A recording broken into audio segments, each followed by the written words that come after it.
Vlog late जाएगा, 2 दिन बाद जाएगा, तो उसके लिए सॉरी, मेरी तबीयत नहीं सही थी। तो कैसे हो आप लोग? आशा करती हूँ आप सब लोग अच्छे होंगे, स्वस्थ होंगे और अपने जीवन में आगे बढ़ रहे होंगे। तो चलिए आज हम भी एक नए सफ़र के साथ शुरुआत करते हैं। आज मैं बताती हूँ अपने जीवन की एक छोटी सी कहानी। एक किराए के घर में कैसे मेरा एक बार फिर से मैं घर से बेघर हो गई और एक किराए के घर में रहने आ गई। पहले मैं पढ़ती थी तो मेरा किराए का घर था, आज मेरे हस्बैंड की जॉब बाहर है तो फिर से मैं किराए के घर में आ गई।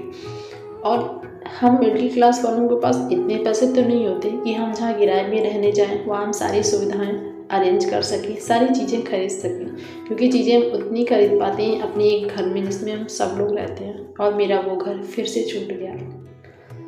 किराए के घर में सपनों के घर तक का सफ़र आसान करना इतना आसान नहीं था। कितनी ख्वाहिशों का गला घोटना पड़ता है एक घर के सफ़र को तय करने के लिए। तो आज आप लोगों को मैं उस सफ़र में ले चलती हूँ। शायद आप वो दर्द, वो खुशी महसूस कर पाएँ कि जब लोग एक किराए के घर में रहते हैं, एक जॉब करते हैं, फिर अपनी पाई पाई जोड़कर एक घर बनाते हैं तो उन्हें कैसा फील होता होगा। ऐसा तो मेरे जीवन में नहीं हुआ, लेकिन मैं ये महसूस कर रही हूँ क्योंकि मैं वो उस दौर से गुजर रही हूँ। एक बार फिर मैंने अपने जीवन की शुरुआत एक किराए के कमरे से की। शादी के पहले पढ़ने के लिए 8 बाई 8 के रूम में रहती और अपने सपनों को एक नई उड़ान भरने के लिए दिन रात मेहनत कर रही थी कि बहुत कुछ अच्छा कर लूँगी, फिर लाइफ बहुत अच्छी होगी। पर ये कहते हैं ना, नियति को कुछ और ही मंजूर था और हमारी शादी हो गई।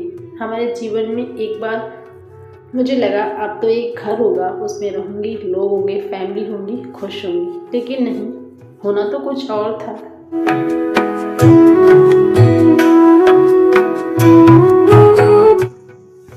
मैं फिर से किराए के कमरे में आ गई और दोबारा मैंने अपनी लाइफ की शुरुआत की, जो कि हस्बैंड की जॉब थी बाहर, तो फिर से उनकी नौकरी की वजह से मुझे यहाँ आना पड़ा और यहाँ आके रहना पड़ा। बहुत मुश्किलों का सामना करना पड़ा, क्योंकि जो हमारी सैलरी होती है, जब मिडिल क्लास में एक लड़की की जॉब लगती है तो उसकी पूरी फैमिली को उसे देखना होता है और पूरे परिवार के साथ साथ फिर उसकी शादी हो जाए उसका भी एक परिवार हो जाता है। और इतना सब एक जॉब में मुश्किल इसलिए भी होता है कि हम बाहर रहते हैं तो हमें हर चीज़ें खरीद कर ही खाना पहनना सब पड़ता है।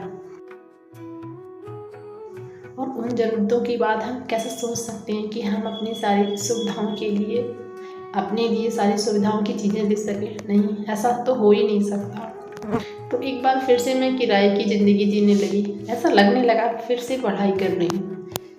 एक बार फिर मैं घर से बेघर हो गई थी, मेरी गैस फिर छोटी हो गई थी और मेरा कमरा फिर से इस बार थोड़ा बड़ा था। इस बार इस कमरे में एक किचन भी था, पहले तो सिर्फ एक रूम ही था मेरे पास। फैमिली और परिवार की ज़रूरतों के बाद बहुत मुश्किल हो पा रहा था। हम एक मिडिल क्लास के लोग हैं ना, तो एक बार ज़िंदगी फिर से मटके के पानी और पैकेट वाले आटे पर आ गई। फिर ज़िंदगी ने मैं वहीं खड़ा कर दिया हम जहाँ से निकले थे। एक नाम की नौकरी थी जिसमें पूरा परिवार था। कभी कभी इतनी समस्याएं आती कि हमें अपना महीना गुजारना पड़ता था, कैसे कटेगा। लेकिन ये बातें हम किसी से कह भी नहीं सकते थे, क्योंकि लोग तो यही कहेंगे तुम्हारे पास सरकारी नौकरी है।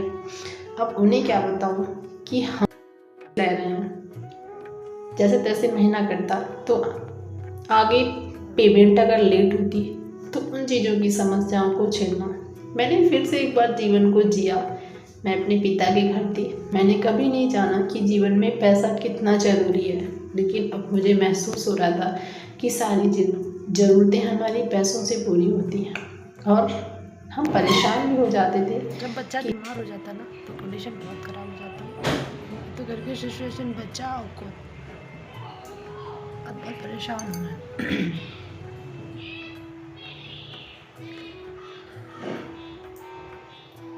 कभी कभी समझ में नहीं आता क्या करूँ क्या ना करूँ।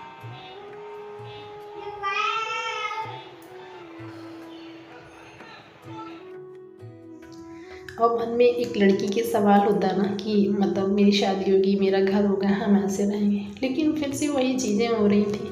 तो एक दिन मन में ऐसे ही ख्याल आया, क्यों ना मैं इस कमरे को ही घर बना लूँ, क्यों ना मैं इसे ऐसे सजा लूँ जैसे यही मेरे सपनों का घर है। जब हम अपनी ज़िंदगी की आधी ज़िंदगी इसी में गुजारेंगे और हमारी अच्छी यादें यहीं बीतेंगी, तो क्यों ना इस कमरे को कमरे ना रहने दूँ, इस कमरे को घर बना लूँ। बस यही सोचकर मैं लग गई और मैं सुबह से शाम तक मैंने पूरे दिन इतनी मेहनत की, इतना काम किया।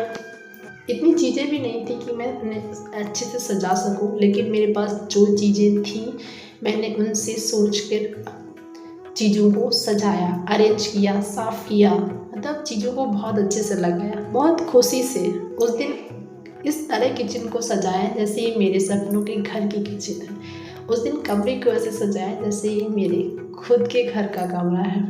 और फिर पता है, इतने पैसे तो नहीं थे कि महंगी चीज़ें ला सकूं, लेकिन जो था मैंने उससे सजाया और उस शाम एक सुकून मिला मुझे, बहुत खुशी मिली मुझे लाइफ में। मुझे ऐसे लगा कि हमने उस वक्त को बहुत पहले जी लिया जो मुझे बुढ़ापे में मिलता, क्योंकि एक नौकरी में पाई पाई जोड़कर जब हम बूढ़े होते तब एक घर बनाते, तब उसे सजाते और फिर उसमें रहने का कोई मतलब नहीं था, क्योंकि ज़िंदगी का अच्छा वक्त अभी बीत रहा है, तब ना शरीर में ताकत होगी और ना मन वैसे आनंदित होगा। तो क्यों ना आज को वैसे जियो जैसे मैंने कल सोचा है और फिर मैंने अपने घर को वैसे ही सजाया। आज बहुत खुश हूँ। ये बात मुझे बहुत जल्दी समझ आ गई। बहुत लोग इस चीज़ को समझ नहीं पाते। बस इस स्टोरी से आपको समझाना चाहती हूँ कि जॉब छोटी है, नौकरी छोटी है, ज़रूरतें छोटी हैं, कोई बात नहीं। जहाँ पर हो, जैसे हो, उस हाल में खुश रहना सीख जाओ, ज़िंदगी बहुत खूबसूरत हो जाएगी। और मैं अपनी मेहनत कर रही हूँ, शायद मेरी जॉब लग जाएगी तो शायद हम दोनों मिलकर अपने सपनों का घर जल्दी बना लें, हमारी उम्र ना घटे, हम बुढ़ापे की तरफ ना जाएं, पता नहीं, लेकिन अभी कोशिश में हूँ। और अभी जो टाइम हो रहा है वो शाम के 6 बज रहे हैं। पूरा दिन मैंने अरेंज करके इस घर को अच्छे से सजाया, बहुत थकान है लेकिन खुशी भी है। और अब चलती हूँ, अपनी मंदिर की बारी है, क्योंकि भगवान को कैसे छोड़ दूँ, उनको भी मुझे वैसे ही अरेंज करना है जैसे मैं चाहती हूँ। उतना अच्छा तो नहीं, लेकिन जो हमारे पास है मुझे उसमें खुश रहना है। बस मैंने एक चीज़ मेरे दिमाग में अब चल रही है, मुझे खुश रहना है, अपनी पढ़ाई पर फोकस करना है और यही सोचना ये मेरा घर है। क्योंकि कभी कभी मैं बहुत टेंशन में आ जाती हूँ कि हमारे पास उतनी चीज़ें नहीं हैं, अपना वैसे ही जीवन जी रहा है एक नॉर्मल स्टूडेंट लाइफ की तरह। क्या कर सकते हैं, जो है उसी में जीना ही पड़ेगा। लेकिन फिर मैंने सोचा क्यों ना इसी में खुश भी रहूँ और अपने भगवान से दुआ करूँ कि मैं मेहनत करूँ और उससे मुझे फल मिले। और बहुत बहुत थैंक यू आप लोगों का भी दूँगी, क्योंकि आप लोग मेरे वीडियोज़ को इतना पसंद कर रहे हो, इतना लाइक कर रहे हो, फॉलो कर रहे हो, इसके लिए थैंक यू सो मच। क्या पता मेरा ये ड्रीम भी पूरा हो जाए एक दिन। तो इसी के साथ रखती हूँ, मिलती हूँ कल एक नए स्टडी ब्लॉग के साथ। तब तक के लिए अपना ख्याल रखिए, अपनी लाइफ में खुश रहिए। Bye bye.